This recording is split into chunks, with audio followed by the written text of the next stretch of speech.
Hello guys, this is Jeff Byers and I'm your instructor for NE150 and this is Module 2 and we are now ready to start working on UV mapping. So I've got when you UV map for texturing, you're always UV mapping the low poly, okay? And then you're baking the maps from the high poly to the low poly. So the high poly has to stay within the low poly when you bake maps. Okay, that's how it usually goes. And they have to occupy the same exact space. As you can see, the center pivot is exactly the same for the high poly as for the low poly. Okay, so we have the same thing with the low poly box. We have the high poly box within the low poly box, and I go in here and you guys can see. Let's see if I can see the low poly. There we go. Here's the low poly, and I'll put the high poly in there. And so you can see that the low poly is within the high poly. Okay. So they need to occupy the same space. Okay. That's when the high poly the high resolution image is actually being transferred onto the low poly. So if I had any detail etched into the high poly, it would transfer over to the normal maps. I'll have more videos on explaining what a normal map is and how that all works, because we're getting into texturing and also PBR. So make sure you watch those videos so you can understand better how those maps work. Right now we're just going to lay out UVs. I'm going to show you how laying out UVs can be pretty simple. Alright, so let's go ahead and take off the high poly, and we're going to get back to the large crate first. So I'm kind of done with the high poly, and you guys have already taken the low poly, or excuse me, the high poly mesh into Mudbox and added all that cool detail that you did with the larger crate. Alright, you do the same thing with the small crate. So we're going to go ahead and get started. So with UVs, normally I go ahead and I delete all the topology, the history, and freeze transformation. So I'm going to do that. Click on delete by type history and then freeze transformations. On this one, I'm going to go ahead and do that with the low poly crate as well, just to make sure I get everything off of there. It's really important. Okay, and so we'll go ahead and go back and to the low poly. Alright, so let's go ahead and rename this. And to rename an object, you can either rename it here or go into Windows and the outliner. Okay, the outliner kind of tells you everything that's in the scene. Okay, if I click on this, you can see all these other polygons that are in here that I've got hidden. I've got the curve and the props in here. You can see if I select all those props, they highlight. Okay, and we can group these together or combine them together. Right now they're as one group. Okay, and you can see that scale transform still on there. So I'm going to go in here, select everything in that group and move it out of that group.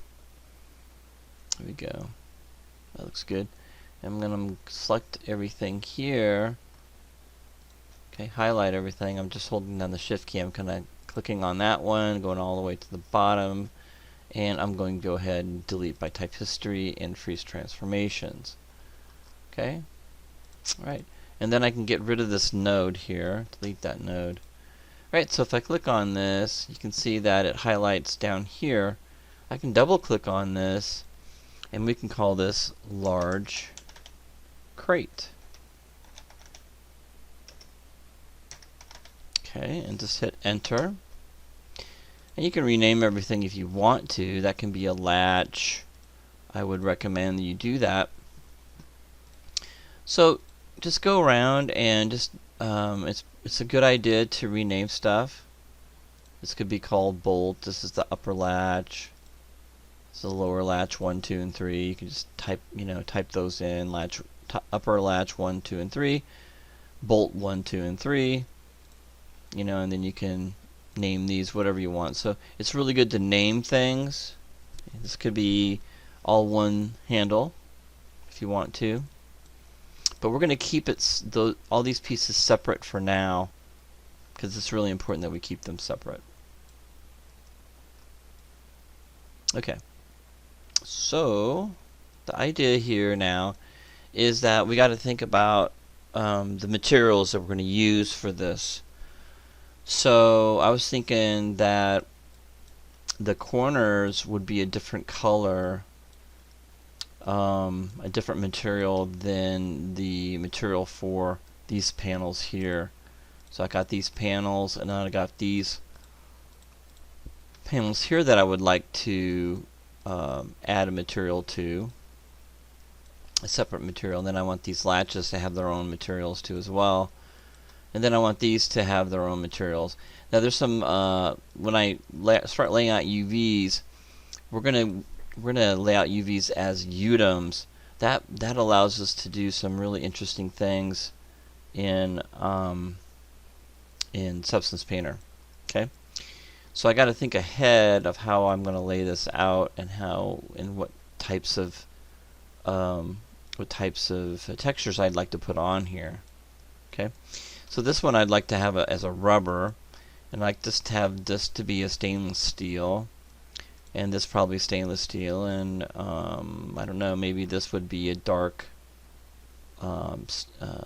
metal, and then we could have this as a different type of material, and then this could be a different material, and these could be different materials here. The corners would be the same type of material but different material. And so we're going to kind of separate things. I think we're going to use like 4 or 5 maps, UDOM maps. We're not going to use a whole lot. And we're going to keep the UDOM maps at 2048 by 2048 so they don't get too outrageously costly for us. Okay, with that said, I'm going to go ahead and we're going to UV map this. Okay, so I'm going to go ahead and go to select, and just like we did before, I'm going to turn off the props right now. Okay, and we'll get things set up for UDOMs. Okay, normally I'm going to go ahead and close the outliner. Normally I go in here and just do an automatic mapping, and in this instance I will probably still do that. Just automatic map this to get started, and then I'll show you how I do the rest of it. So I'm going to go ahead and automatic map that, and I'm going to just kind of keep it the way it is.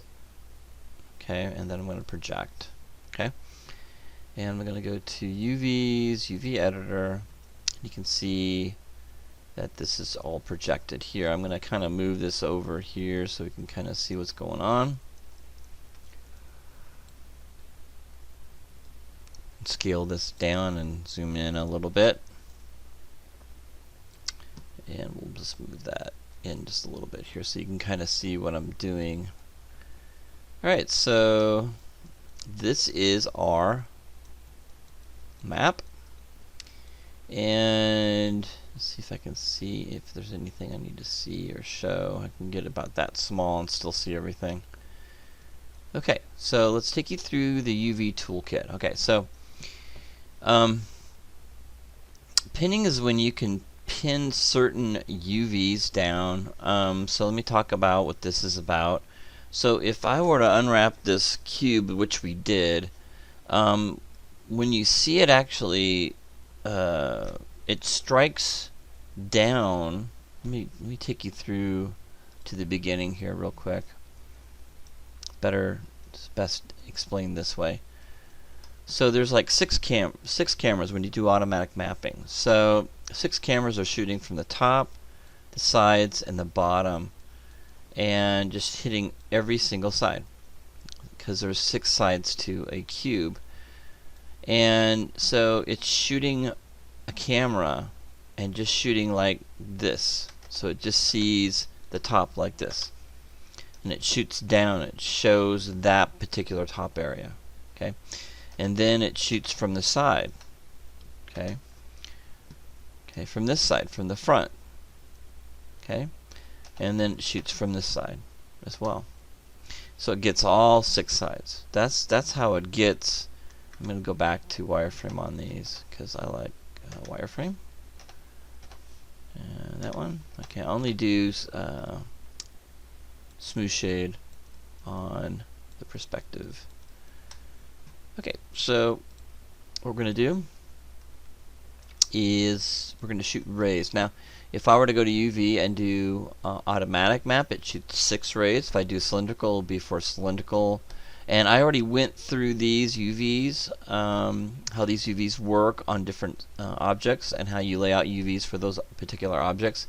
But we've got a cube-shaped object, so we're going to do automatic map. So I'm going to click on the option box, go ahead and reset it, and project. And you can see it's not projecting anymore, but there it is. It's that little projection.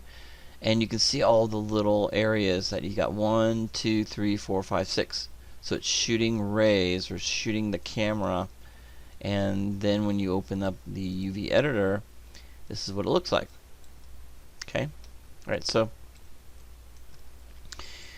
it lays out all those UVs separately. Now that's a lot of UVs that it's laying out, and so we need to, and it's got a lot of seams. So if and that's what when we look for when we're laying out UVs. I'm just kind of moving this around. You can see that if I get that arrow, I can open that up a little bit more.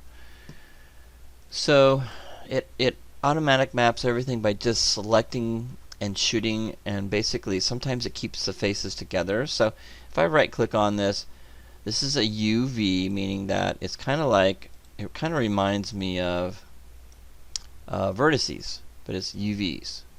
And I can click on these UVs. Okay? And I can move those UVs around. But you don't really want to do that, okay? Because right now I can click on and move these around, but it will cause issues with the actual UVs. Because once it shoots the UVs, we don't really want to move those UV vertices around, okay? We usually just want to move the shell around. So if I click on shell, you can see that I can click on the UV shell and move that around. Okay, so there's a shell right there. Okay. Now the reason why I like creating an automatic map first is because it lays those UVs out for me. Okay, but what I want to do now is, the thing is, I don't know which direction those UVs are. And a lot of times I want to texture something goes all the way down. So if I go in here and I click on my UV shell, you can see I've got all of these UVs, and it's okay to have a UV seam. Those white areas are UV seams. It's okay to have a UV seam in a 90-degree angle, but if you don't have a 90-degree angle and you have a UV seam right here, see, I've got this UV seam, and I want those to be welded together, and I've got a UV seam here too as well. And those kind of seams you need to get rid of. Like, this is a really bad seam right here. Okay, very noticeable, and that's a noticeable seam, and that's a noticeable seam too as well. We don't want to see those seams. We need to weld those together. So that's the first thing I'm going to do, is just weld those big pieces together. And the way to see these is, what I do is I go ahead and click on that face and I move it out of the way, and I click on the face that's next to it and move that out of the way. And what I want to do is I want to find out which direction this is coming from. So if I go to edge, click on an edge, I know that's the back edge. If I click on this edge right here, that's the front edge. And you can see those two edges work together. So what I want to do is I want to go back to UV shell, select the UV shell, move it down, and I want to hit the E key and rotate it. Okay, alright. And while I'm rotating it, I have no idea where it's straight, right? So what I want to do is I want to rotate a little bit like that, and then I'm going to go down here to align, okay, and scroll, let's see, not to align, arrange, there we go. And we want to orient that shell. So if I have it just a little bit cockeyed like that, I can click on Orient Shells here, and it'll make it perfectly flat. Okay. If I get closer to this angle here and click Orient Shell, it'll flip it back again. Sometimes if I get really close, there it goes. If I go like this, rotate a little bit, Orient Shells. Now if I go back here, right click over it, I'm right clicking over the object, going to Edge, click on this edge. Those two edges are showing. Okay.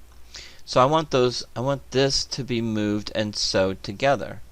So I can go to Cut and Sew, okay, and go click on Move and Sew, and those will move and sew those pieces together. So I no longer have a unsightly seam right there. So I got it, that seam is gone. Okay, that's perfect. So what I'm going to do is I'm going to go to this other one here, and I'm going to click on Face. Let's go back to Shell. There we go. So I'm going to click on that shell, and I'm going to move that shell, okay, and I know it's on this side here. And what I'm going to do is find the edge of this, and so now I got to rotate that. So I'm going to go back to UV Shell, and I'm going to rotate that around, and I'm going to click on Orient Shell, and then I'm going to go back to Edge, okay, and I'm going to go to Cut and Sew, and Move and Sew. There we go. Alright, so that's how you move and sew UVs. That's how you select a shell. And you can see that shell's nice. There's no cuts there in that shell. Looks really good. We've got cuts in the 90-degree angle, but that's okay. Remember, that's one of those areas that we can let go, is a 90-degree angle. So what I want to do is I want to move and sew this shell. So I got that shell done. I'm going to move and sew this shell right over here. So I'm going to kind of take that, move that out of the way, and I'm going to find out where that shell is by itself. Looks like that shell's okay. So looks like that one. Let's go ahead and UV shell, select it. That's on top. Where's this UV shell? There it is. Okay. So I'm going to move that shell down here. And will these work together? Let's go in here to Edge. Okay, nope, that's not the one. Looks like the edge is over here. Let's go to this side. There's that edge. So I'm going to go to this shell, move that over here. Let's move that down like that. Remember, I can right click and go to Shell. I can right click and go to Edge. And whatever works, whatever helps me. Between Shell and Edge, I go between those two all the time. So I'm going to go back to Edge, and those two work together. So I'm going to go to Cut, Sew, Move and Sew. Okay, so I'm going to continue moving and sewing these shells around. You can see that goes all the way around, and we need to go up the back here, it looks like. So I'm going to click on that shell, move that shell down. I think we need to bring these together here. Right click over that edge, click on that edge, and go to Cut, Sew, Move and Sew. So that whole piece now is completely finished, which is great. And it goes all the way down around the bottom. So I could put a word or a sentence across this whole entire thing, this whole entire shell, and it would not break apart, meaning that you could see that word or that sentence going all the way around. It will not be distorted or anything. So that's a good, some of you are asking, well, how do I know if there's any distortion? When you do a automatic UV, it automatically sets that distortion to 0. Organic shapes, it does a great job with box shapes like this, but organic shapes you cannot use automatic mapping. It just won't work. but with a box shape it will work. And if I click on the texture, the checkerboard map, and click on it, you can see that the UVs are set up really nice and even. The only stretching I see is right here. This is the only stretching I see, right there. And we could actually fix that pretty easily, but I'm going to get all of my UVs completely finished before I start fixing any stretching. Okay, let's click that off. That's kind of hard to see what you're doing here. Okay, but proportionately, all the cubes are the same scale, and that's what we look for too as well. Okay, all right. So let's go ahead and continue. What I'm going to do is I'm going to go ahead and stop, and I'm going to go ahead and move and sew and get the rest of these moved and sewed and all these strips moved and sewed, because that takes just a little bit of time. But I'm going to move and sew. You saw what I did here. Okay, I'm going to turn this off so you can see a little bit better. So I want you to basically move and sew these pieces. Okay, and move and sew this big piece down here. You can see those pieces are done. So I want you to go ahead and do this other side, and I'm gonna do this other side, and we'll come back in the next video, and I'll have that other side done. Okay? And what I would suggest you do is always, once in a while, like 5 or 15 or 20 minutes, go ahead and go File, Save Scene As, and it will save your work that you got done for that particular UV map.